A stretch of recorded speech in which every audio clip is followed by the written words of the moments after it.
राजकोट में एक ATM service company में काम करने वाले जितेंद्र परमार एक मध्यम वर्ग के प्रामाणिक इंसान हैं।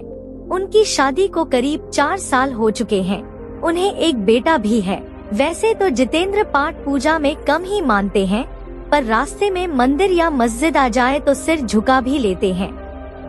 जितेंद्र की नौकरी का समय तो दिन में 8.5 घंटे होता है, पर एटीएम मशीन का फॉल्ट आने पर उन्हें रात के किसी भी वक्त सर्विस देने जाना पड़ता है।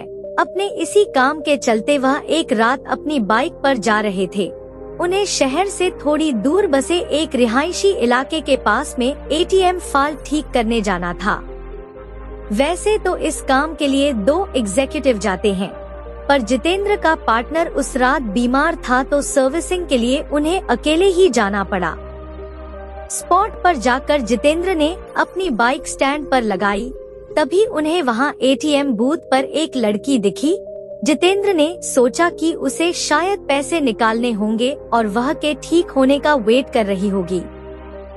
फॉल्ट ठीक करने के लिए जैसे ही जितेंद्र एटीएम बूथ के अंदर आए तो वह लड़की भी अंदर आने लगी। सिक्योरिटी गार्ड ने उन्हें बाहर रुकने के लिए कहा। अब जितेंद्र अपना काम कर रहे थे, तभी अचानक उसकी नजर एटीएम बूथ के बाहर गई। वहां उन्होंने जो देखा उसे देखकर उसके पसीने छूट गए। बाहर खड़ी लड़की एटीएम गार्ड की मुंडी अपने हाथ में लिए खड़ी थी और वह जितेंद्र की ओर घूर कर देख रही थी। यह सब देखकर जितेंद्र का दिल बेतहाशा तेजी से धड़कने लगा। उन्होंने वहां से नजर हटा ली और सोचा कि ये उनका भ्रम होगा। वो ये सब सोच ही रहे थे कि तभी अचानक उनके सीनियर का फोन बज उठा। यह फोन वहां का फॉल्ट जल्दी ठीक करने के लिए था। कांपते जितेंद्र फिर से काम पर लग गए। थोड़ी ही देर में उन्होंने एटीएम मशीन ठीक कर लिया।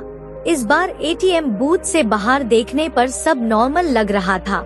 वह लड़की भी वहां खड़ी थी और एटीएम बूथ का गार्ड भी उसके पास आराम से खड़ा था। जितेंद्र ने सोचा कि पहले जो भी देखा था वह सब उसका भ्रम होगा। वह काम निपटा कर सीधा अपनी बाइक की ओर दौड़ गया। जाने से पहले उसने एक बार फिर एटीएम बूथ पर नजर डाली, तब एक बार फिर से उसका दिल दहल गया। एक बार फिर बाहर खड़ी लड़की एटीएम गार्ड की मुंडी अपने हाथ में लिए खड़ी थी। इस भयानक नजारे को देखकर जितेंद्र बुरी तरह डर गए और जल्दी से वहां से भाग निकले। राजकोट वापस लौटते वक्त भी उन्हें बार बार यह भास हो रहा था कि उनकी बाइक के साथ कोई परछाई चल रही है। वे घबराए हुए बीके चलाए जा रहे थे कि ना जाने कैसे अचानक ही उनकी बीके बंद हो गई और ठीक एक बरगद के पेड़ के पास जाकर रुकी। जितेंद्र जी को यकीन नहीं हो रहा था कि उनके साथ ये सब सचमुच हो रहा है। उन्होंने नजर उठाई तो बरगद की शाखा से झूलती एक आकृति नजर आई। उसके हाथ में एक नरमुंड था और वो अजीब घरघराहट भरी आवाज में कुछ बोल रही थी। जितेंद्र जी ये सब देखकर वही जड़ हो गए। न उनकी चीख निकली, न उनके अंदर हिलने की ताकत बची। चुड़ैल पेड़ से उतरी।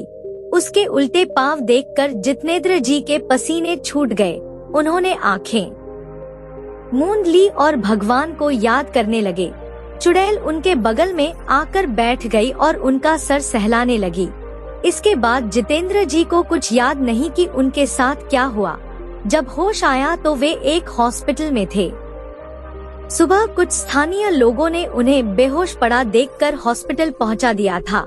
इस घटना के महीनों बाद तक जितेंद्र बेसुध रहे और काफी पूजा पाठ के बाद ही उनकी हालत फिर से सामान्य हो पाई। अब वे राजकोट छोड़ चुके हैं और एक सामान्य जीव